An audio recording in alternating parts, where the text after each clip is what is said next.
ಶ್ರೀ ಸಾಯಿರಾಮ್. ಪ್ರೀತಿಯ ವಿದ್ಯಾರ್ಥಿಗಳೇ, ನಿಮ್ಮೆಲ್ಲರಿಗೂ ಶ್ರೀ ಸತ್ಯಸಾಯಿ ಲೋಕಸೇವಾ ಗುರುಕುಲಂ ಆನ್ಲೈನ್ ಕ್ಲಾಸಿಗೆ ಸ್ವಾಗತ. ಇಂದಿನ ತರಗತಿಯಲ್ಲಿ ನಾವು 6ನೇ ತರಗತಿ ವಿಭಾಗದ ರಾಜ್ಯ ಪಟ್ಟಿಯ ಒಂದು ಪೌರನೀತಿ ವಿಭಾಗದ ಒಂದು ಕೇಂದ್ರ ಸರ್ಕಾರ, ರಾಜ್ಯ ಸರ್ಕಾರ ಮತ್ತು ನ್ಯಾಯಾಂಗ ವ್ಯವಸ್ಥೆ ಈ ಅಧ್ಯಯನದ ಬಗ್ಗೆ ನಾವು ಇವತ್ತು ತಿಳ್ಕೊಳ್ಳೋಣ. ವಿದ್ಯಾರ್ಥಿಗಳೇ, ನಿಮಗೆಲ್ಲ ತಿಳಿದಿರುವ ಹಾಗೆ ಪ್ರಪಂಚದ ಅಗ್ರಗಣ್ಯ ರಾಷ್ಟ್ರಗಳಲ್ಲಿ ಭಾರತವೂ ಸಹ ಒಂದಾಗಿದೆ. ಇಂತಹ ಭಾರತ ತನ್ನದೇ ಆದಂಥ ಒಂದು ವಿಶಾಲವಾದಂತಹ ಭೂಪ್ರದೇಶವನ್ನು ಒಳಗೊಂಡಿದೆ. ಒಂದೊಂದು ಭೂಪ್ರದೇಶದಲ್ಲೂ ತನ್ನದೇ ಆದಂಥ ಒಂದು ಭಾಷೆಯನ್ನು ಮಾತನಾಡುವಂತಹ, ತನ್ನದೇ ಆದಂಥ ಒಂದು ಸಂಸ್ಕೃತಿಯನ್ನು ಬಿಂಬಿಸುವಂತಹ, ತನ್ನದೇ ಆದಂಥ ಒಂದು ಜನಾಂಗ ವ್ಯವಸ್ಥೆಯನ್ನು ಹೊಂದಿರುವಂಥ ಒಂದು ಒಕ್ಕೂಟ ಮಾದರಿಯ ರಾಜ್ಯಗಳನ್ನು ರಚನೆ ಮಾಡಿಕೊಂಡಿದೆ. ಹಾಗಾದರೆ ನಾವು ಈ ಒಂದು ಒಕ್ಕೂಟ ಮಾದರಿಯ ರಾಜ್ಯಗಳ ಬಗ್ಗೆ ತಿಳ್ಕೊಳ್ಬೇಕಾದ್ರೆ ಈ ಒಂದು ಕೇಂದ್ರ ಸರ್ಕಾರ ಮತ್ತು ರಾಜ್ಯ ಸರ್ಕಾರ ಮತ್ತು ನ್ಯಾಯಾಂಗ ವ್ಯವಸ್ಥೆ ಈ ಒಂದು ಅಧ್ಯಯನದಲ್ಲಿ ನೋಡ್ತಾ ಹೋಗ್ಬೋದು. ವಿದ್ಯಾರ್ಥಿಗಳೇ, ಈ ಒಂದು ಅಧ್ಯಯನದಲ್ಲಿ ನೀವು ಪ್ರಮುಖವಾಗಿ ಅಭ್ಯಾಸ ಮಾಡುವಂತಹ ಪ್ರಮುಖ ಅಂಶಗಳನ್ನು ನಾವು ನೋಡಿದರೆ, ಮೊದಲಿಗೆ ನೀವು ಕೇಂದ್ರ ಸರ್ಕಾರದ ರಚನೆ ಮತ್ತು ಕಾರ್ಯಗಳ ಬಗ್ಗೆ ತಿಳಿಬೋದು. ಅದೇ ರೀತಿಯಾಗಿ ಶಾಸಕಾಂಗ ಮತ್ತು ಕಾರ್ಯಾಂಗಗಳ ಮತ್ತು ಅವುಗಳ ಅಧಿಕಾರದ ಬಗ್ಗೆ ತಿಳ್ಕೊಳ್ಬೋದು. ಅದೇ ರೀತಿಯಾಗಿ ಲೋಕಸಭೆ ಮತ್ತು ರಾಜ್ಯಸಭೆಗಳ ರಚನೆಯನ್ನು ಯಾವ ರೀತಿಯಾಗಿ ರಚಿಸ್ಬೋದು ಅನ್ನೋದನ್ನು ನಾವು ತಿಳಿತಾ ಹೋಗ್ತೀವಿ. ಅದೇ ರೀತಿಯಾಗಿ ರಾಷ್ಟ್ರಪತಿ ಮತ್ತು ಪ್ರಧಾನಮಂತ್ರಿಗಳ ಅಧಿಕಾರದ ಬಗ್ಗೆ ಈ ಒಂದು ಅಧ್ಯಯನದಲ್ಲಿ ನಾವು ತಿಳಿತಾ ಹೋಗ್ಬೋದು. ವಿದ್ಯಾರ್ಥಿಗಳೇ, ನಾನಾಗಲೇ ನಿಮಗೇನು ಪೀಠಿಕೆಯಲ್ಲಿ ಹೇಳಿದಾಗೆ ಭಾರತ ಒಂದು ಒಕ್ಕೂಟ ವ್ಯವಸ್ಥೆಯ ಮಾದರಿಯನ್ನು ಒಳಗೊಂಡಿದೆ. ಏನಾಗಾದರೆ ಒಕ್ಕೂಟ ವ್ಯವಸ್ಥೆ ಅಂದರೆ ಏನು? ಇಂಥ ವಿಶಾಲವಾದಂತಹ ಒಂದು ಭೂಪ್ರದೇಶವನ್ನು ಹೊಂದಿರುವಂತಹ ಭಾರತ ತನ್ನದೇ ಆದಂಥ ಒಂದು ಭಾಷೆಯ ಆಧಾರದಾಗಿರ್ಬೋದು ಅಥವಾ ಜನಾಂಗೀಯ ಆಧಾರದಾಗಿರ್ಬೋದು, ಸಂಸ್ಕೃತಿಯ ಆಧಾರದ ಮೇಲೆ ಪ್ರತ್ಯೇಕವಾದಂಥ ಒಂದು ರಾಜ್ಯಗಳನ್ನು ವಿಂಗಡಣೆ ಮಾಡಿರೋದನ್ನು ನಾವು ನೋಡ್ಬೋದು. ಪ್ರಸ್ತುತ ಭಾರತದಲ್ಲಿರುವಂತಹ ಒಟ್ಟು ರಾಜ್ಯಗಳ ಸಂಖ್ಯೆಯನ್ನು ನಾವು ನೋಡೋದಾದರೆ 28 ರಾಜ್ಯಗಳನ್ನು ಮತ್ತು ಹಾಗೂ 8 ಕೇಂದ್ರಾಡಳಿತ ಪ್ರದೇಶಗಳನ್ನು ಒಳಗೊಂಡಿರುವಂಥ ಒಂದು ಒಕ್ಕೂಟ ಮಾದರಿ ವ್ಯವಸ್ಥೆಯನ್ನು ನಾವು ಭಾರತದಲ್ಲಿ ನೋಡ್ಬೋದು. ಈ ಒಂದು ಏನು ಭಾರತ ಒಳಗೊಂಡಿರುವಂತಹ 28 ರಾಜ್ಯಗಳು ಮತ್ತು 8 ಕೇಂದ್ರಾಡಳಿತ ಪ್ರದೇಶಗಳನ್ನು ನಾವು ಒಟ್ಟಾರೆಯಾಗಿ ನಾವು ಕೇಂದ್ರ ಸರ್ಕಾರ ಅಂತ ಕರಿತೀವಿ. ಕೇಂದ್ರ ಸರ್ಕಾರದಲ್ಲಿ ನಾವು ನೋಡೋದಾದರೆ 28 ರಾಜ್ಯಗಳನ್ನು ಹಾಗೂ 8 ಕೇಂದ್ರಾಡಳಿತ ಪ್ರದೇಶಗಳನ್ನು ಒಳಗೊಂಡಿರುವಂತಹ ಒಂದು ವ್ಯವಸ್ಥೆಗೆ ನಾವು ಭಾರತದ ಒಕ್ಕೂಟ ವ್ಯವಸ್ಥೆ ಅಥವಾ ಕೇಂದ್ರ ಸರ್ಕಾರ ಅಂತ ಕರಿತೀವಿ. ಹಾಗಾದರೆ ನಮ್ಮ ಕೇಂದ್ರ ಸರ್ಕಾರ ಏನು? ಭಾರತದಲ್ಲಿರುವಂತಹ ಕೇಂದ್ರ ಸರ್ಕಾರ ಒಟ್ಟಾರೆಯಾಗಿ 3 ಅಂಗಗಳನ್ನು ಒಳಗೊಂಡಿರೋದನ್ನು ನಾವು ನೋಡ್ಬೋದು. ಯಾವುದು ಆ 3 ಅಂಗಗಳು? ಮೊದಲನೇದಾಗಿ ನಾವು ನೋಡಿದರೆ ಕಾರ್ಯಾಂಗ, ಶಾಸಕಾಂಗ ಮತ್ತು ನ್ಯಾಯಾಂಗ. ಕಾರ್ಯಾಂಗ, ನ್ಯಾಯಾಂಗ ಮತ್ತು ಶಾಸಕಾಂಗ ಈ ರೀತಿಯಾದಂಥ ಒಂದು 3 ಅಂಗಗಳನ್ನು ಭಾರತ ಸರ್ಕಾರ ಅಂದರೆ ಕೇಂದ್ರ ಸರ್ಕಾರ ಒಳಗೊಂಡಿರೋದನ್ನು ನಾವು ನೋಡ್ಬೋದು. ಅದರಲ್ಲಿ ನಾವು ಮೊದಲನೇದಾಗಿ ನಾವು ನೋಡಿದರೆ ಕಾರ್ಯಾಂಗ. ಏನು ಈ ಕಾರ್ಯಾಂಗ ಏನು ಮಾಡುತ್ತೆ ಅಂದರೆ, ಇದು ಶಾಸನಗಳನ್ನು ಆಡಳಿತದ ಮುಖಾಂತರ ಕಾರ್ಯರೂಪಕ್ಕೆ ತರುತ್ತೆ. ಅಂದರೆ ನಾವು ಇದಕ್ಕಿಂತ ಮುಂಚಿತವಾಗಿ ನಾವು ನೋಡಿದರೆ ಶಾಸಕಾಂಗ ರೂಪಿಸಿದಂತಹ ಕಾನೂನುಗಳನ್ನು ಅಥವಾ ಶಾಸನಗಳನ್ನು ಕಾರ್ಯರೂಪದಲ್ಲಿ ಆಡಳಿತಕ್ಕೆ ತರುವಂತಹ ಒಂದು ವ್ಯವಸ್ಥೆಯನ್ನು ಕಾರ್ಯಾಂಗ ಒದಗಿಸಿಕೊಡೋದನ್ನು ನಾವು ನೋಡ್ಬೋದು. ಅದೇ ರೀತಿಯಾಗಿ ಶಾಸಕಾಂಗದ ಪ್ರಮುಖ ಕಾರ್ಯವನ್ನು ನಾವು ನೋಡೋದಾದರೆ ಏನು? ಶಾಸಕಾಂಗ ಕಾನೂನು ಮಾಡುವುದು ಮತ್ತು ಕಾರ್ಯಾಂಗದ ಮೇಲೆ ಹತೋಟಿಯನ್ನು ಇಟ್ಟುಕೊಳ್ಳುವಂತಹ ಒಂದು ಕೆಲಸವನ್ನು ನಮಗೆ ಶಾಸಕಾಂಗ ಮಾಡೋದನ್ನು ನಾವು ನೋಡ್ಬೋದು. ಇನ್ನು ನ್ಯಾಯಾಂಗ, 3ನೇ ಅಂಗವಾದಂತಹ ನ್ಯಾಯಾಂಗ ಈ ಒಂದು ಕಾರ್ಯಾಂಗ ಮತ್ತು ಶಾಸಕಾಂಗವನ್ನು ಅಂದರೆ ನ್ಯಾಯಾಂಗವು ಒಂದು ನ್ಯಾಯ ನಿರ್ಣಯವನ್ನು ನೀಡೋದನ್ನು, ಶಾಸಕಾಂಗ ತಂದಂತಹ ಶಾಸನಗಳನ್ನು ಕಾರ್ಯರೂಪಕ್ಕೆ ತರುವಂಥ ಕಾರ್ಯವನ್ನು ಕಾರ್ಯಾಂಗ ಮಾಡುತ್ತೆ. ಆ ಕಾರ್ಯಾಂಗದ ನಿರ್ಣಯಗಳನ್ನು ನ್ಯಾಯ ತೀರ್ಮಾನ ನೀಡೋದ್ರ ಮೂಲಕ, ಅಂದರೆ ಇದು ನ್ಯಾಯಬದ್ಧವಾಗಿದೆಯೋ ಅಥವಾ ಇಲ್ಲವೋ ಅನ್ನೋದನ್ನು ವಿಮರ್ಶಿಸುವಂತಹ ಅಧಿಕಾರವನ್ನು ನಾವು ನ್ಯಾಯಾಂಗದಲ್ಲಿ ನೋಡ್ಬೋದು. ಇನ್ನು ನಾವು ಕೇಂದ್ರ ಸರ್ಕಾರದಲ್ಲಿ ಮೊದಲನೇದಾಗಿ ನಾವು ನೋಡೋದಾದರೆ ಮೊದಲನೇ ಒಂದು ಅಂಗವಾಗಿ ಕೇಂದ್ರ ಶಾಸಕಾಂಗವನ್ನು ನೋಡ್ತೀವಿ. ಕೇಂದ್ರ ಶಾಸಕಾಂಗವನ್ನು ನಾವು ಸಂಸತ್ತು ಅಥವಾ ಪಾರ್ಲಿಮೆಂಟ್ ಅಂತ ಕರಿತೀವಿ. ಈ ಒಂದು ಭಾರತದ ಸಂಸತ್ತು ರಾಷ್ಟ್ರಪತಿ ಮತ್ತು 2 ಸದನಗಳನ್ನು ಒಳಗೊಂಡಿರುವಂತಹ ಒಂದು ಸಂಸತ್ತಾಗಿ ನಾವು ನೋಡ್ಬೋದು. ಭಾರತದ ಪಾರ್ಲಿಮೆಂಟು ನಮ್ಮ ಏನು ರಾಷ್ಟ್ರಾಧ್ಯಕ್ಷರಾದಂತಹ ರಾಷ್ಟ್ರಪತಿಗಳನ್ನು ಮತ್ತು ಹಾಗೂ 2 ಸದನಗಳನ್ನು ಒಳಗೊಂಡಿರುವಂತಹ ಒಂದು ಶಾಸಕಾಂಗವಾಗಿದೆ. ಆ 2 ಸದನಗಳನ್ನು ನಾವು ನೋಡೋದಾದರೆ ಮೊದಲನೇದಾಗಿ ಲೋಕಸಭೆ, ಮತ್ತೊಂದು ರಾಜ್ಯಸಭೆ. ಕೇಂದ್ರ ಶಾಸಕಾಂಗ ಒಳಗೊಂಡಿರುವಂತಹ 2 ಸದನಗಳು ಯಾವ್ಯಾವು ಅಂದರೆ ಲೋಕಸಭೆ ಮತ್ತು ರಾಜ್ಯಸಭೆ. ಈ 2 ಸದನಗಳನ್ನು ಒಳಗೊಂಡಿರುವಂಥ ಒಂದು ಶಾಸಕಾಂಗವಾಗಿ ನಾವು ಕೇಂದ್ರ ಶಾಸಕಾಂಗವನ್ನು ನಾವು ನೋಡ್ಬೋದು. ಇನ್ನು ಸಂಸತ್ತಿನ ಸಭೆಯನ್ನು ನಾವೆಲ್ಲಿ ನೋಡ್ತೀವಿ ಅಂದರೆ ಏನು? ನಮ್ಮ ಭಾರತದ ರಾಜಧಾನಿಯಾದಂತಹ ನವದೆಹಲಿ ಅಥವಾ ಹೊಸದಿಲ್ಲಿಯಲ್ಲಿ ನಾವು ಕೇಂದ್ರ ಸಂಸತ್ತಿನ ಒಂದು ಭವನವನ್ನು ನಾವು ನೋಡ್ಬೋದು. ಇನ್ನು ಸಂಸತ್ತಿನ ಸದಸ್ಯರು ಚರ್ಚೆ ನಡೆಸಿ ದೇಶಕ್ಕೆ ಅನ್ವಯವಾಗುವಂಥ ಒಂದು ಶಾಸನವನ್ನು ರಚನೆ ಮಾಡ್ತಾರೆ. ಏನು ಈ ಕೇಂದ್ರ ಶಾಸಕಾಂಗದ ಪ್ರಮುಖ ಒಂದು ಕಾರ್ಯವನ್ನು ನಾವು ನೋಡೋದಾದರೆ, ಶಾಸಕಾಂಗದ ಎಲ್ಲ ಸದಸ್ಯರು ಚರ್ಚೆಯನ್ನು ಮಾಡೋದ್ರ ಮೂಲಕ ಈ ಚರ್ಚೆಯಲ್ಲಿ ಕೈಗೊಂಡಂಥ ಒಂದು ನಿರ್ಣಯಗಳನ್ನು ತೆಗೆದುಕೊಂಡು ಏನು ದೇಶಕ್ಕೆ ಅನ್ವಯವಾಗುವಂತಹ ಒಂದು ಶಾಸಕಾಂಗವನ್ನು ರೂಪಣೆ ಮಾಡುವಂತಹ ಒಂದು ಕಾರ್ಯವನ್ನು ಶಾಸಕಾಂಗದ ಸದಸ್ಯರು ಮಾಡೋದನ್ನು ನಾವು ನೋಡ್ಬೋದು. ಲೋಕಸಭೆ ಇನ್ನು ಕೇಂದ್ರ ಶಾಸಕಾಂಗದ ಒಂದು ಪ್ರಮುಖ ಸದನ ಅಂತಲೇ ಹೇಳ್ಬೋದು ಲೋಕಸಭೆಯನ್ನು. ನೋಡಿ, ಲೋಕಸಭೆಯನ್ನು ನಾವು ಸಂಸತ್ತಿನ ಕೆಳಮನೆ, ಲೋಯರ್ ಹೌಸ್ ಅಂತ ಕರಿತೀವಿ. ಏನು ನಮ್ಮ ಭಾರತ ಸರ್ಕಾರದ ಒಂದು ಕೇಂದ್ರ ಶಾಸಕಾಂಗದ ಕೆಳಮನೆ ಅಥವಾ ಲೋಯರ್ ಹೌಸ್ ಅಂತಂದರೆ ಲೋಕಸಭೆಯನ್ನು ನಾವಿಲ್ಲಿ ಕರಿಬೋದು. ಇಲ್ಲಿ ಏನು ಈ ಒಂದು ಕೇಂದ್ರ ಶಾಸಕಾಂಗದಲ್ಲಿ ಅಂದರೆ ಲೋಕಸಭೆಗೆ ಸ್ಪರ್ಧೆ ಮಾಡುವಂತಹ ಸದಸ್ಯರನ್ನು ಭಾರತದ ಜನಸಂಖ್ಯೆಯಲ್ಲಿರುವಂಥ ಏನು 18 ವರ್ಷಕ್ಕಿಂತ ಮೇಲ್ಪಟ್ಟಂತಹ ಭಾರತೀಯ ಸದಸ್ಯರು ಚುನಾವಣೆಯ ಮೂಲಕ ನೇರವಾಗಿ ಚುನಾಯಿಸುವಂತಹ ಸ್ಪರ್ಧಿಗಳು ಲೋಕಸಭೆಯಲ್ಲಿ ಅಭ್ಯರ್ಥಿಗಳಾಗಿ ಆಯ್ಕೆಗೊಳ್ತಾರೆ.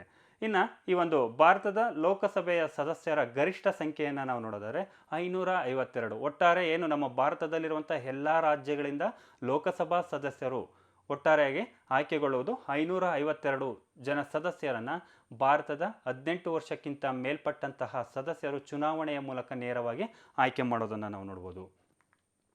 ಇನ್ನು ಲೋಕಸಭಾ ಸದಸ್ಯರ ಅಧಿಕಾರಾವಧಿಯನ್ನು ನಾವು ನೋಡೋದಾದರೆ, ಇವರ ಅಧಿಕಾರಾವಧಿ 5 ವರ್ಷಗಳಿಗೆ ಮಾತ್ರ ಸೀಮಿತವಾಗಿರುತ್ತೆ. 5 ವರ್ಷಗಳ ನಂತರ ಇವರು ಮತ್ತೆ ಚುನಾವಣೆಯಲ್ಲೇ ಸ್ಪರ್ಧಿಸಿ ಮತ್ತೆ ಒಂದು ಲೋಕಸಭಾ ಸದಸ್ಯರಾಗಿ ಆಯ್ಕೆಗೊಳ್ಬೋದು. ಇನ್ನು ಲೋಕಸಭಾ ಸದಸ್ಯರಾಗಲು ಇರಬೇಕಾದಂತಹ ಅರ್ಹತೆಗಳನ್ನು ನಾವು ನೋಡಿದರೆ, ಮೊಟ್ಟ ಮೊದಲನೇದಾಗಿ ಭಾರತದ ಪ್ರಜೆಯಾಗಿರಬೇಕು. ಲೋಕಸಭೆಯಲ್ಲಿ ಸ್ಪರ್ಧಿಸುವಂತಹ ಅಭ್ಯರ್ಥಿ ಭಾರತದ ಪ್ರಜೆಯಾಗಿರಬೇಕು. ಕನಿಷ್ಠ ಅವನಿಗೆ 25 ವರ್ಷಗಳು ತುಂಬಿರಬೇಕು. ಇನ್ನು ಎರಡನೆಯಾಗಿ ನಾವು ನೋಡೋದಾದರೆ, ಎರಡನೇದೇ ಒಂದು ಅರ್ಹತೆ ಏನಂದರೆ ಕನಿಷ್ಠ 25 ವರ್ಷಗಳು ತುಂಬಿರಬೇಕು ಅವನು ಲೋಕಸಭಾ ಸದಸ್ಯ ಒಂದು ಚುನಾವಣೆಯಲ್ಲಿ ಸ್ಪರ್ಧಿಸಬೇಕು ಅಂದರೆ. ಇನ್ನು ನ್ಯಾಯಾಲಯದಿಂದ ಜೈಲು ಶಿಕ್ಷೆಗೆ ಒಳಗಾಗಿರಬಾರದು. ಯಾವುದೇ ಜಿಲ್ಲಾ ನ್ಯಾಯಾಲಯ ಆಗಿರ್ಬೋದು, ರಾಜ್ಯ ನ್ಯಾಯಾಲಯಗಳ ಅಡಿಯಲ್ಲಿ ಯಾವುದೇ ಒಂದು ಜೈಲು ಶಿಕ್ಷೆಗೆ ಒಳಗಾಗಿರಬಾರದು ಅಂತಹ ವ್ಯಕ್ತಿ ಚುನಾವಣೆಯಲ್ಲಿ ಸ್ಪರ್ಧಿಸಬಹುದು.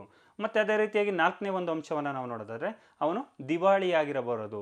ಆರ್ಥಿಕವಾಗಿ ಆಸ್ತಿಯನ್ನು ಕಳ್ಕೊಂಡಂತಹ ಮತ್ತು ಯಾವುದೇ ಒಂದು ಮನೆ ಮಠವನ್ನು ಕಳ್ಕೊಂಡಂತಹ ವ್ಯಕ್ತಿಯಾಗಿರಬಾರದು. ಇವನು ಯಾವುದೇ ಕಾರಣಕ್ಕೂ ಆರ್ಥಿಕವಾಗಿ ದಿವಾಳಿಯಾಗಿರಬಾರದಂತಹ ವ್ಯಕ್ತಿ ಲೋಕಸಭಾ ಚುನಾವಣೆಯಲ್ಲಿ ಸ್ಪರ್ಧಿಸಬಹುದು. ಇನ್ನು ಲೋಕಸಭಾ ಸದಸ್ಯರು, ಒಂದು ಲೋಕಸಭಾಧ್ಯಕ್ಷರನ್ನು ನಾವು ನೋಡೋದಾದರೆ, ಲೋಕಸಭಾ ಸದಸ್ಯರು ತಮ್ಮೊಳಗೆ ಏನು ಅವರು ಗೆದ್ದಂತಹ ಲೋಕಸಭಾ ಸದಸ್ಯರು ಆ ಒಂದು ಸದಸ್ಯರಲ್ಲಿ ಒಬ್ಬರನ್ನು ಏನು ಅಧ್ಯಕ್ಷರನ್ನಾಗಿ ಮಾಡ್ಕೊಳ್ತಾರೆ. ಲೋಕಸಭೆಯ ಅಧ್ಯಕ್ಷರನ್ನಾಗಿ ಆಯ್ಕೆ ಮಾಡ್ಕೊಳ್ಳೋದನ್ನು ನಾವು ನೋಡ್ಬೋದು. ಇನ್ನು ಲೋಕಸಭಾ ಸದಸ್ಯರ ಕಾರ್ಯಗಳನ್ನು ನಾವು ನೋಡೋದಾದರೆ, ಸದನದಲ್ಲಿ ಚರ್ಚಿಸಬೇಕಾದಂಥ ವಿಷಯಗಳನ್ನು ತೀರ್ಮಾನಿಸುವುದು. ಈ ಒಂದು ಲೋಕಸಭಾ ಸದಸ್ಯರ ಕಾರ್ಯಗಳಲ್ಲಿ ಸದನದಲ್ಲಿ ನಾವು ಯಾವೊಂದು ವಿಷಯವನ್ನು, ಆರ್ಥಿಕ ವಿಷಯವನ್ನು ಚರ್ಚೆ ಮಾಡಬೇಕೋ ಅಥವಾ ಯಾವುದೇ ಒಂದು ಮಸೂದೆಗಳ ಬಗ್ಗೆ ಚರ್ಚೆ ಮಾಡಬೇಕು ಅಥವಾ ಯಾವುದೇ ಒಂದು ಕಾಯ್ದೆಗಳ ಬಗ್ಗೆ ಚರ್ಚೆ ಮಾಡಬೇಕು ಅನ್ನೋ ಒಂದು ವಿಷಯವನ್ನು ಲೋಕಸಭಾ ಸದಸ್ಯರು ಚರ್ಚಿಸ್ತಾರೆ. ಅದೇ ರೀತಿಯಾಗಿ ಸದನದ ಶಿಸ್ತು, ಶಾಂತಿ ಹಾಗೂ ಸಂಯಮವನ್ನು ಕಾಪಾಡುವುದು. ಸದನದಲ್ಲಿ ಅಂದರೆ ಜಂಟಿ ಅಧಿವೇಶನವಾಗುವಂಥ ಸಂದರ್ಭದಲ್ಲಿ ಎರಡೂ ಒಂದು ಪಕ್ಷಗಳ ಒಂದು ಶಾಂತಿ, ಆ ಸದನದ ಶಿಸ್ತು, ಶಾಂತಿ ಹಾಗೂ ಸಂಯಮವನ್ನು ಕಾಪಾಡುವಂತಹ ಒಂದು ಕರ್ತವ್ಯ ಲೋಕಸಭಾ ಸದಸ್ಯರದಾಗಿರುತ್ತೆ. ಅದೇ ರೀತಿಯಾಗಿ ಸರಿಯಾದ ರೀತಿಯಲ್ಲಿ ಚರ್ಚೆ ನಡೆಸುವುದು. ಒಂದು ಯಾವುದೇ ಒಂದು ಮಸೂದೆ ಆಗಿರ್ಬೋದು, ಒಂದು ಶಾಸನ ಆಗಿರ್ಬೋದು, ಅದನ್ನು ರಚನೆ ಮಾಡಬೇಕಾದ್ರೆ ಅದರಿಂದ ಏನು ಪ್ರಯೋಜನ ಆಗುತ್ತೆ ಪ್ರಜೆಗಳಿಗೆ ಅನ್ನೋದನ್ನು ಸರಿಯಾದ ರೀತಿಯಲ್ಲಿ ಚರ್ಚೆ ಮಾಡಿಬಿಟ್ಟು ಹಾಗೂ ಒಂದು ಸರಿಯಾದಂಥ ಒಂದು ನಿರ್ಣಯವನ್ನು ಕೈಗೊಳ್ಳುವುದು ಲೋಕಸಭಾ ಸದಸ್ಯರ ಒಂದು ಕರ್ತವ್ಯ ಆಗಿರೋದನ್ನು ನಾವು ನೋಡ್ಬೋದು. ಇನ್ನು ರಾಜ್ಯಸಭೆ, ಕೇಂದ್ರ ಶಾಸಕಾಂಗದ ಮತ್ತೊಂದು ಸದನ ಅಂತ ಹೇಳ್ಬೋದು ಯಾವುದನ್ನು, ರಾಜ್ಯಸಭೆಯನ್ನು. ಈ ರಾಜ್ಯಸಭೆಯನ್ನು ನಾವು ಕೇಂದ್ರ ಶಾಸಕಾಂಗದ ಸಂಸತ್ತಿನ ಮೇಲ್ಮನೆ ಅಂತ ಕರಿತೀವಿ, ಅಪ್ಪರ್ ಹೌಸ್ ಅಂತ ಕರಿತೀವಿ. ಇನ್ನು ರಾಜ್ಯಸಭೆಯ ಸದಸ್ಯರ ಗರಿಷ್ಠ ಸಂಖ್ಯೆಯನ್ನು ನಾವು ನೋಡೋದಾದರೆ 250. ಏನು ಭಾರತದಲ್ಲಿ ಒಟ್ಟಾರೆ ನಾವು ಒಂದು ರಾಜ್ಯಸಭೆಗೆ ಆಯ್ಕೆಗೊಳ್ಳುವಂತಹ ಒಟ್ಟು ಸದಸ್ಯರ ಸಂಖ್ಯೆಯನ್ನು ನಾವು ನೋಡಿದರೆ 250 ಸದಸ್ಯರನ್ನು ಆಯ್ಕೆಗೊಳ್ಳೋದನ್ನು ನೋಡ್ಬೋದು. ಇವರು ಯಾವ ರೀತಿಯಾಗಿ ಅಂದರೆ ಪ್ರಜೆಗಳಿಂದ ನೇರವಾಗಿ ಆಯ್ಕೆಗೊಳ್ಳುವುದಿಲ್ಲ. ನಾವು ಲೋಕಸಭೆಯಲ್ಲಿ ನೋಡಿದ್ವಿ, ಪ್ರಜೆಗಳಿಂದ ಏನು 18 ವರ್ಷ ತುಂಬಿದಂತಹ ಎಲ್ಲ ಪ್ರಜೆಗಳು ನೇರವಾಗಿ ಚುನಾಯಿಸುವಂತಹ ಒಂದು ಸದಸ್ಯರನ್ನು ಲೋಕಸಭಾ ಸದಸ್ಯರಲ್ಲಿ ನೋಡಿದ್ವಿ. ಆದರೆ ರಾಜ್ಯಸಭಾ ಸದಸ್ಯರಲ್ಲಿ ಇವರು ಪ್ರಜೆಗಳಿಂದ ನೇರವಾಗಿ ಆಯ್ಕೆಗೊಳ್ಳುವುದಿಲ್ಲ. ಬದಲಾಗಿ ರಾಜ್ಯಸಭೆಗೆ 238 ಸದಸ್ಯರನ್ನು ಎಲ್ಲ ರಾಜ್ಯಗಳ ವಿಧಾನಸಭಾ ಸದಸ್ಯರು ಆಯ್ಕೆ ಮಾಡ್ತಾರೆ. ಏನು ವಿಧಾನಸಭಾ ಸದಸ್ಯರು 238 ಸದಸ್ಯರನ್ನು ರಾಜ್ಯಸಭೆಗೆ ಆಯ್ಕೆ ಮಾಡೋದನ್ನು ನೋಡ್ಬೋದು. ಇನ್ನುಳಿದಂತಹ 12 ಜನ ಸದಸ್ಯರನ್ನು ರಾಷ್ಟ್ರಪತಿಯವರು, ಏನು ರಾಷ್ಟ್ರದ ಅಧ್ಯಕ್ಷರಾದಂತಹ ರಾಷ್ಟ್ರಪತಿಯವರು ವಿವಿಧ ಕ್ಷೇತ್ರಗಳಲ್ಲಿ ಸಾಧನೆ ಮಾಡಿದಂತಹ ಸದಸ್ಯರನ್ನು 12 ಜನ ಸದಸ್ಯರನ್ನು ಈ ರಾಜ್ಯಸಭೆಗೆ ಆಯ್ಕೆ ಮಾಡೋದನ್ನು ನಾವು ನೋಡ್ಬೋದು. ಉದಾಹರಣೆಗೆ ಸಾಮಾಜಿಕ ಕ್ಷೇತ್ರ ಆಗಿರ್ಬೋದು, ಕ್ರೀಡಾ ಕ್ಷೇತ್ರ ಆಗಿರ್ಬೋದು, ಅದೇ ರೀತಿಯಾಗಿ ಒಂದು ಸಾಂಸ್ಕೃತಿಕ ಕ್ಷೇತ್ರ ಆಗಿರ್ಬೋದು, ಶೈಕ್ಷಣಿಕ ಕ್ಷೇತ್ರ ಆಗಿರ್ಬೋದು, ಹೀಗೆ ವಿವಿಧ ರೀತಿಯ ಒಂದು ಕ್ಷೇತ್ರಗಳಲ್ಲಿ ಸಾಧನೆಗೈದಂತಹ ಸದಸ್ಯರನ್ನು, ಅದರಲ್ಲಿ 12 ಜನ ಸದಸ್ಯರನ್ನು ರಾಷ್ಟ್ರಪತಿಯವರು ನೇರವಾಗಿ ಈ ರಾಜ್ಯಸಭೆಗೆ ಆಯ್ಕೆ ಮಾಡೋದನ್ನು ನಾವು ನೋಡ್ಬೋದು. ಇನ್ನು ರಾಜ್ಯಸಭಾ ಸದಸ್ಯರ ಅಂದರೆ ಈ ಒಂದು ರಾಜ್ಯಸಭಾ ಸದಸ್ಯರ ಅರ್ಹತೆಗಳು ಏನೇನು ಇರಬೇಕು ಅನ್ನೋದನ್ನು ನಾವು ನೋಡಿದರೆ, ಈ ರಾಜ್ಯಸಭಾ ಸದಸ್ಯರಾಗೋರಿಗೆ ಕನಿಷ್ಠ 30 ವರ್ಷ ವಯಸ್ಸಾಗಿರಬೇಕು. ಅದೇ ರೀತಿಯಾಗಿ ರಾಜ್ಯಸಭಾ ಸದಸ್ಯರ ಅಧಿಕಾರಾವಧಿ ಬಂದ್ಬಿಟ್ಟು 6 ವರ್ಷ. ಇವರು 6 ವರ್ಷಗಳ ಕಾಲ ಅಧಿಕಾರವನ್ನು ನಿರ್ವಹಿಸಬಹುದು. ಇನ್ನು ಭಾರತದ ಉಪರಾಷ್ಟ್ರಪತಿಯವರೇ ಈ ರಾಜ್ಯಸಭೆಯ ಸಭಾಧ್ಯಕ್ಷರಾಗಿರ್ತಾರೆ. ಈ ಒಂದು ರಾಜ್ಯಸಭೆಯ ಸಭಾಧ್ಯಕ್ಷರಾಗಿ ನಾವು ಏನು ಭಾರತದ ಉಪರಾಷ್ಟ್ರಪತಿಯವರನ್ನು ನಾವು ನೋಡ್ಬೋದು. ಇನ್ನು ಸಂಸತ್ ಸದಸ್ಯರ ಹಕ್ಕುಗಳು, ಈ ಒಂದು ಸಂಸತ್ನಲ್ಲಿ ಇರುವಂಥ ಸದಸ್ಯರ ಹಕ್ಕುಗಳನ್ನು ನಾವು ನೋಡೋದಾದರೆ, ಲೋಕಸಭೆ ಮತ್ತು ರಾಜ್ಯಸಭಾ ಸದಸ್ಯರನ್ನು ನಾವು MP ಅಂತ ಕರಿತೀವಿ, ಅಂದರೆ ಮೆಂಬರ್ ಆಫ್ ಪಾರ್ಲಿಮೆಂಟ್. ಏನು ಸಂಸತ್ನಲ್ಲಿರುವಂಥ ಒಟ್ಟು ಸದಸ್ಯರನ್ನು ನಾವು ಮೆಂಬರ್ ಆಫ್ ಪಾರ್ಲಿಮೆಂಟ್ MP ಅಂತ ಕರಿತೀವಿ. ಇನ್ನು ಸಂಸತ್ತಿನೊಳಗೆ ಈ ಒಂದು ಲೋಕಸಭೆ ಮತ್ತು ರಾಜ್ಯಸಭಾ ಸದಸ್ಯರಿಗೆ ಸಂಸತ್ನಲ್ಲಿ ಮಾತನಾಡುವಂಥ ಒಂದು ವಾಕ್ ಸ್ವಾತಂತ್ರ್ಯವನ್ನು ಪಡ್ಕೊಂಡಿರ್ತಾರೆ. ಇವರು ಪಡೆದಿರುವಂತಹ ಅಂದರೆ ಸಂಸತ್ತಿನಲ್ಲಿ ನೀಡುವಂತಹ ಇವರ ಅಭಿಪ್ರಾಯವನ್ನು ಯಾವುದೇ ನ್ಯಾಯಾಲಯದಲ್ಲಿ ನಾವು ಪ್ರಶ್ನಿಸುವಂತಿಲ್ಲ. ಅಂದರೆ ಏನು ಜನಾಭಿಪ್ರಾಯಕ್ಕೆ ಅಂದರೆ ಜನರಿಗೆ ಯಾವುದು ಬೇಕು ಯಾವುದು ಬೇಡ ಅನ್ನೋದನ್ನು ತೀರ್ಮಾನಿಸುವಂತಹ ಒಂದು ಅಧಿಕಾರವನ್ನು ನಾವು ಲೋಕಸಭೆ ಮತ್ತು ರಾಜ್ಯಸಭಾ ಸದಸ್ಯರು ಪಡ್ಕೊಂಡಿರ್ತಾರೆ. ಹಾಗಾಗಿ ಇವರ ಒಂದು ಅಧಿಕಾರವನ್ನು, ಇವರು ನೀಡಿದಂತಹ ಒಂದು ಅಭಿಪ್ರಾಯವನ್ನು ಯಾವುದೇ ನ್ಯಾಯಾಲಯದಲ್ಲಿ ನಾವು ಪ್ರಶ್ನೆ ಮಾಡುವ ಹಾಗಿಲ್ಲ. ಇನ್ನು ಪ್ರತಿಪಕ್ಷ ನಾಯಕರ ಪಾತ್ರ ಮತ್ತು ಕಾರ್ಯಗಳನ್ನು, ಏನು ಒಂದು ವಿರೋಧ ಪಕ್ಷ ಅಂದರೆ ಆಡಳಿತ ಪಕ್ಷಕ್ಕೆ ನಾವು ಒಂದು ವಿರೋಧ ಪಕ್ಷ ಅನ್ನೋದು ಸಹ ಕಾರ್ಯನಿರ್ವಹಿಸೋದನ್ನು ನೋಡ್ಬೋದು. ಯಾವ ರೀತಿಯಾಗಿ ಅಂದರೆ, ಆಡಳಿತ ಸರ್ಕಾರ ತಪ್ಪು ಎಸಗುತ್ತಿದ್ದರೆ ಅವುಗಳನ್ನು ಎತ್ತಿ ತೋರಿಸುವುದು. ಏನು ಪ್ರಸ್ತುತ ಇರೋದಂತಹ ಒಂದು ಸರ್ಕಾರ ಅಂದರೆ ಭಾರತದಲ್ಲಿ ನಾವು ನೋಡೋದಾದ್ರೆ BJP ಸರ್ಕಾರ ಅನ್ನೋದು ಈಗ ಪ್ರಸ್ತುತ ಕಾರ್ಯನಿರ್ವಹಿಸ್ತಿರೋದನ್ನು ನೋಡ್ಬೋದು.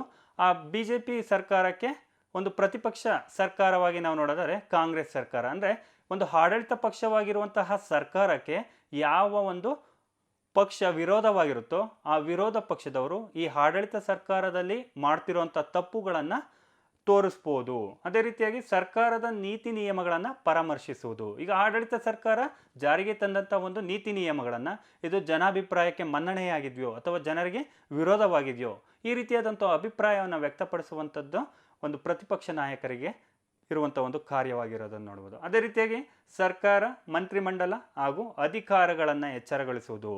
ಈಗ ಆಡಳಿತ ಪಕ್ಷದ ಅಧಿಕಾರಿಗಳಾಗಿರ್ಬೋದು, ಆಡಳಿತ ಪಕ್ಷದ ಸರ್ಕಾರ ಆಗಿರ್ಬೋದು, ತಾವು ಮಾಡ್ತಿರುವಂತಹ ಕಾರ್ಯಗಳಲ್ಲಿ ಏನಾದರೂ ತಪ್ಪನ್ನು ಎಸಗುತ್ತಿದ್ರೆ ಅಂಥವರನ್ನು ಎಚ್ಚರಗೊಳಿಸುವಂತಹ ಒಂದು ಅಧಿಕಾರವನ್ನು ನಾವು ಪ್ರತಿಪಕ್ಷದ ನಾಯಕರು ಮತ್ತು ಆ ಪ್ರತಿಪಕ್ಷದ ಸದಸ್ಯರನ್ನು ಒಳಗೊಂಡಿರೋದನ್ನು ನಾವು ನೋಡ್ಬೋದು.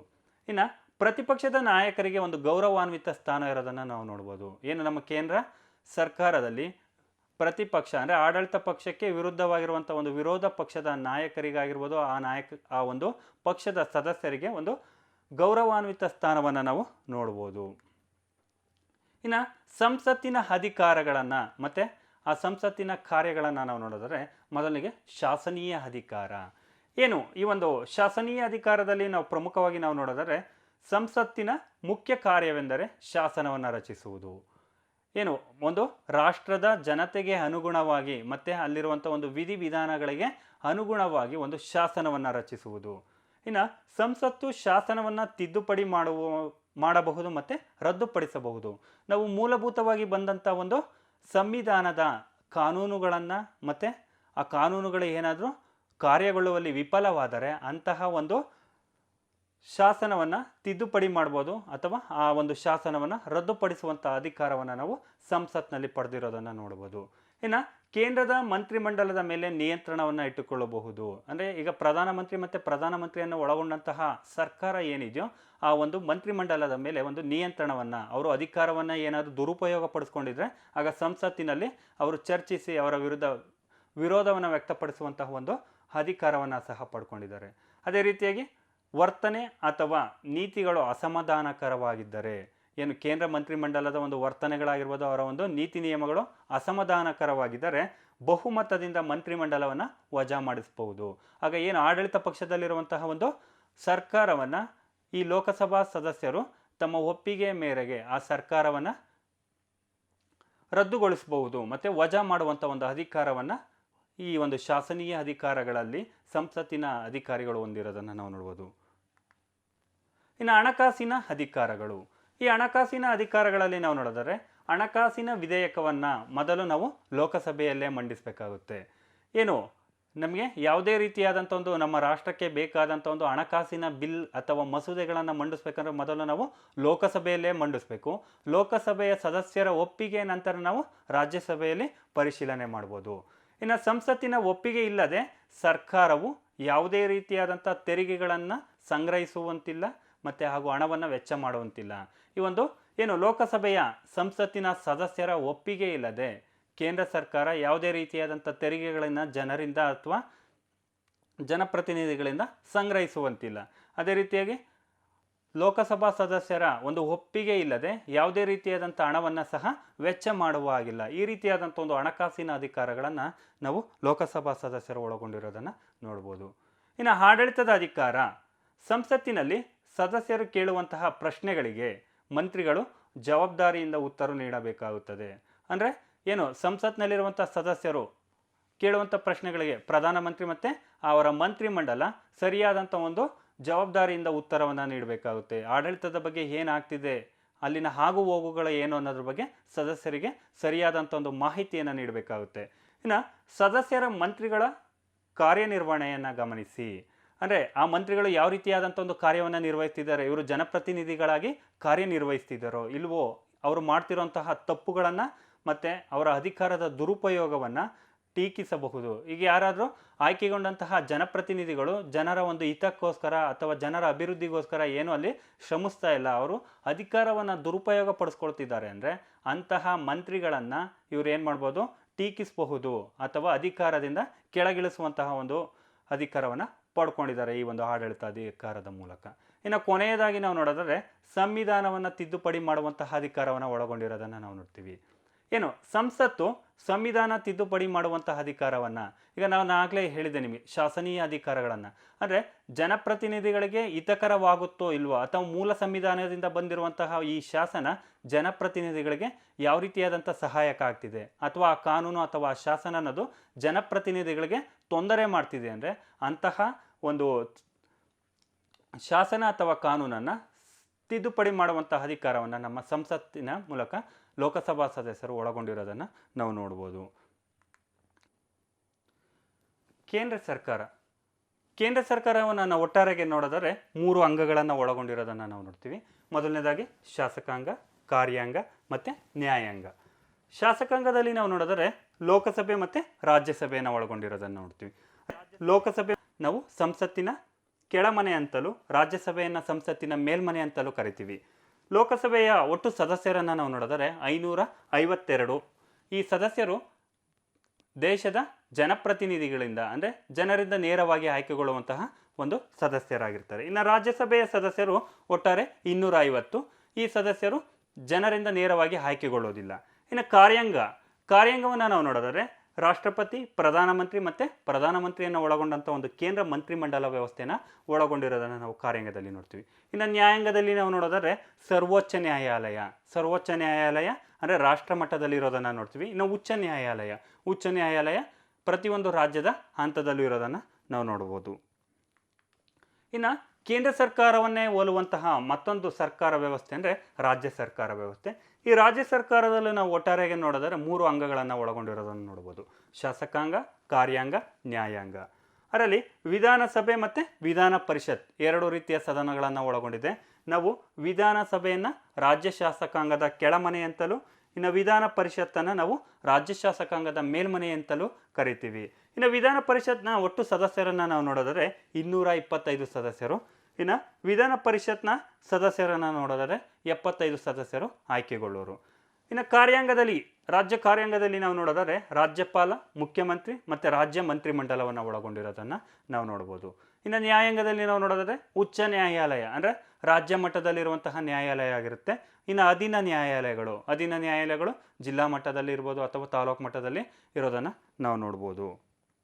ಇನ್ನು ಮನೆ ಕೆಲಸ, ಇವತ್ತಿನ ತರಗತಿಯಲ್ಲಿ ನಾವು ನೋಡೋದಾದರೆ ನಿಮಗೆ ನೀಡ್ತಿರೋಂಥ ಒಂದು ಮನೆ ಕೆಲಸ ಅಂದರೆ ಮೊದಲನೇ ಕ್ವಶನು, ಸರ್ಕಾರದ 3 ಅಂಗಗಳು ಯಾವುವು? ಸರ್ಕಾರದ 3 ಅಂಗಗಳು ಯಾವುವು? ಇನ್ನು ಎರಡನೇ ಕ್ವಶನು, ಲೋಕಸಭಾ ಸದಸ್ಯರಾಗಲು ಹೊಂದಿರಬೇಕಾದ ಅರ್ಹತೆಗಳು ಯಾವುವು? ಮೂರನೇ ಕ್ವಶನು, ಸಂಸತ್ತಿನ ಅಧಿಕಾರಗಳನ್ನು ಹೆಸರಿಸಿ. ಸಂಸತ್ತಿನ ಅಧಿಕಾರಗಳನ್ನು ಹೆಸರಿಸಿ. ಪ್ರೀತಿಯ ವಿದ್ಯಾರ್ಥಿಗಳೇ, ಧನ್ಯವಾದಗಳು.